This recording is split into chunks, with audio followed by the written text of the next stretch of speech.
Hey everyone, welcome to my channel and இன்னைக்கு big Boss season என் டே 32 ஓட review தான் பார்க்க போறோம். பாக்குற நீங்க சப்ஸ்கிரைப் பண்ணலனா கண்டிப்பா மறக்காம பண்ணிடுங்க. இதுலயே சாண்ட்ரா அவங்க ஹஸ்பண்ட் தான் அவங்களோட பார்ட்னர் சீக்ரெட் டாஸ்க்னு இன்ட்ரோடியூஸ் பண்ணிட்டு அவங்களோட கேமை ஸ்டார்ட் பண்ணாங்க.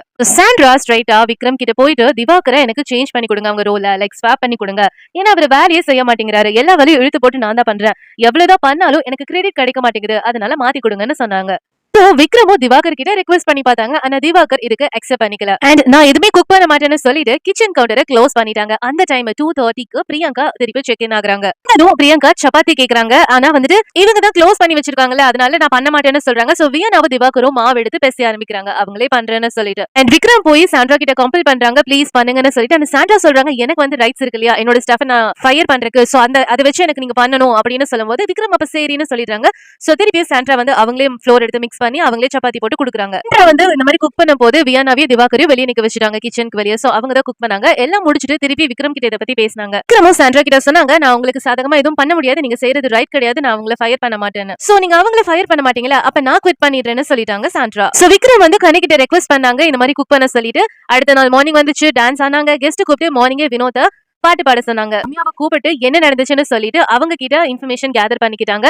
அண்ட் அவங்க வெளியே வந்தாங்க. சாண்ட்ரா கெஸ்ட் கிட்ட புலம்பிட்டு இருந்தாங்க, அவங்க ஏன் குவிட் பண்ணாங்க, சம்பளம் கிடைக்கல அப்படின்னு சொல்லிட்டு. சாண்ட்ரா சும்மா சொல்லக்கூடாது, பார்வதியை அவ்வளவு இரிட்டேட் பண்ணாங்க. பாக்குற நமக்கெல்லாம் எனக்கெல்லாம் ரொம்ப சந்தோஷமா இருந்தது. அண்ட் அதுக்கப்புறம் என்ன ஆச்சுன்னா, பாரு வந்து சாண்ட்ரா கிட்ட அவங்களோட யூனிஃபார்ம், அதாவது ஏப்ரான் அப்புறம் கேப் அதெல்லாம் கேட்டாங்க, ஆனா அவங்க வந்து தரமாட்டேன்னு சொல்லிட்டாங்க. அவங்க தரமாட்டேன்னு சொல்றாங்கன்னு சொல்லிட்டு கேமரால போய் பிக் பாஸ் கிட்ட கம்ப்ளைண்ட் பண்ணும்போது சாண்ட்ரா சொன்னாங்க, அப்படின்னா என்னோட டவல் அண்ட் குயில்ட் வந்துட்டு கெஸ்ட் யூஸ் பண்ணிட்டு இருக்காங்களே, அதை வாங்கி கொடுங்க, நான் இது திருப்பி தரேன்னு சொன்னாங்க. ஸ்டெல்லாம் ஷாக் ஆயிட்டாங்க. அவங்க டவல்ல அவங்களோட பேர் எழுதி இருந்தது. ஸ்டாஃப் எல்லாம் கன்வின்ஸ் பண்ணாங்க, கெஸ்ட் இது ஒரு ஃப்ரெஷ் டவல் தான் அப்படின்னு சொல்லி. கெஸ்ட் எல்லாம் வந்துட்டு இந்த இஷ்யூ பத்தி ஸ்டாஃப் கிட்ட பேசும்போது சாண்ட்ரா வாண்டடா வந்து ஸ்னீஸ் பண்ணிட்டு போனாங்க கெஸ்ட் பக்கத்துல வந்து. இதெல்லாம் நடந்துட்டு இருக்கும் போது திவ்யாவை கூட பார்வதி மாதிரியே ஓவர் ரியாக்ட் பண்றாங்க. லைக் அவங்க ஆக்ஷனா இருக்கட்டும், பேசுறதா இருக்கட்டும், ஒரு மாதிரி இரிட்டேட்டிங்கா தான் இருக்கு. நம்ம யாரையும் ஜட்ஜ் பண்ண போறது இல்ல, எல்லாருமே ஹியூமன் தான், எல்லாருமே மனுஷங்க தான், எல்லாருமே ஈக்குவல் தான். நம்ம பிக் பாஸ் ஹவுஸ்ல பாக்குற எல்லாத்தோட கேரக்டர்லயும் ஒரு கேரக்டர்னாவது நம்ம கூட ஒத்து போகும் இல்லையா. ஸ்டார்டிங்ல வந்த கலையரசனா இருக்கட்டும், அரோராவா இருக்கட்டும், திவாகரா இருக்கட்டும், நிறைய ஜட்ஜ்மெண்ட் போச்சு, எதுக்கு இவங்களெல்லாம் எடுத்தாங்கன்னு சொல்லிட்டு. அவங்களும் ஒரு மனுஷங்க தான், நம்மளும் அவங்களுக்கும் ஏற்ற தாழ்வு எல்லாம் கிடையாது, எல்லாருமே ஈக்குவல் தான், எல்லாத்துக்குமே தகுதின்னு ஒண்ணு இருக்கு. பேட் எக்ஸாம்பிளா இருந்தாலும் கேமரா முன்னாடி நாங்க இப்படிதானே சொல்லி காட்டிட்டு போறாங்க, இனி காட்டாம எவ்வளவு பேர் தப்பு பண்ணிட்டு இருக்காங்க.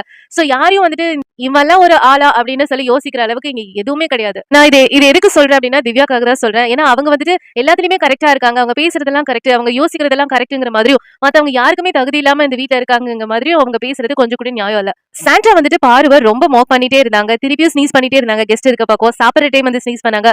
தீபக்கு ரொம்ப கோவம் வந்துச்சு, நான் இங்கிருந்து போறேன் அப்படின்னு சொல்லிட்டு அங்கிருந்து கிளம்பிட்டாரு. டாஸ்கா இருந்தாலும் அவங்க ஒர்க் அவங்க குவிட் பண்ணாம எப்படி மூவ் பண்றாங்க அப்படிங்கறதான அதுல ஒரு இது இருக்கு இல்லையா.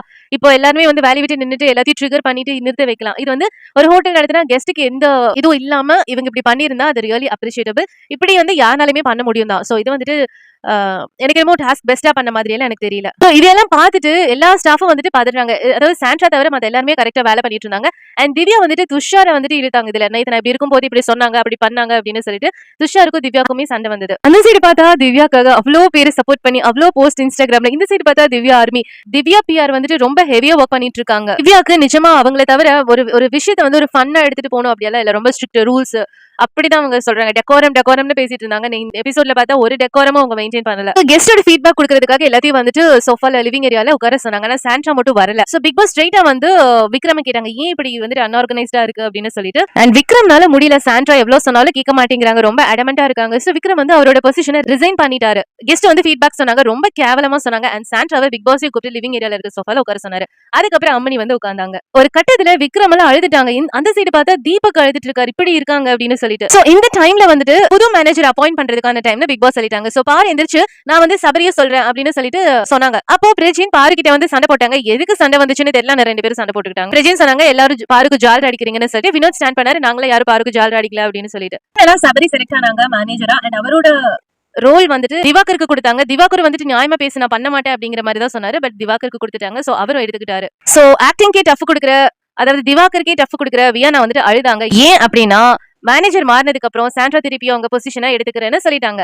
சோ அந்த பொசிஷனை எடுத்ததுக்கு அப்புறம் வியனா அவங்க கூட ஒர்க் பண்ண இஷ்டம் இல்ல, என்ன பாத்ரூம்னாவது கழுவ விடுங்க அப்படின்னு சொல்லிட்டாங்க. அமித் ஒரு பக்கம் கிச்சன் அழுதுட்டு இருக்காரு. இதெல்லாம் நடந்துட்டு இருக்கும்போது அவரும் அவரோட ஒர்க் ரிசைன் பண்ணிட்டாரு. எல்லாத்துலயும் பாரு ரொம்ப பேஷன்ஸா அவங்க ஒர்க் ரொம்ப டெடிகேட்டடா பண்ணிட்டு இருந்தாங்க. இதுக்கெல்லாம் ஒரே ரீசன் தான் திவ்யாவை ரிவெஞ்ச் எடுக்கணும். ஏன்னா ஸ்டார்டிங்ல திவ்யா மேனேஜரா இருக்கும் போது அவங்க வாண்டடா எதுவுமே பண்ணல. இப்ப இருக்கிற மாதிரி பொறுமையால இல்ல, வேணும்னே கொஞ்சம் கத்தி பேசுறது அப்படியெல்லாம் இருந்துச்சு. அண்ட் அவங்க மேனேஜரா இல்லாத டைம்ல விக்ரம் அண்ட் சபரி இருக்கும்போது ரொம்ப டெடிகேட்டடா ஒர்க் பண்ணாங்க. ரம்யா, சாண்ட்ரா, திவ்யா எல்லாரும் பாருவ மாக் பண்ணிட்டு இருந்தாங்க. மாக் பண்ணி சிரிச்சிட்டு இருந்தாங்க. அப்பதான் சிங்கர் மனோ என்டர் ஆனாரு. அவரோட பையன் நடிச்ச படத்தை ப்ரோமோட் பண்றதுக்காக. சோ ஃபைனலா அவர் பாட்டு பண்ணாரு. திவாகர் அவர்கிட்ட கூட ஆக்ட் பண்ணி காட்டினாரு. சோ கெஸ்ட் வந்துட்டு 2 பெஸ்ட் பெர்ஃபார்மரை செலக்ட் பண்ணாங்க. ஒன்னு Sabari and Praveen. So next captaincy டாஸ்க்ல இவங்க 2 பேர் பார்ட்டிசிபேட் பண்ணுவாங்க. அதோட எபிசோட் முடிஞ்சிச்சு. திருப்பி நாளைக்கு பார்க்கலாம். சப்ஸ்கிரைப் பண்ண மறந்துடாதீங்க.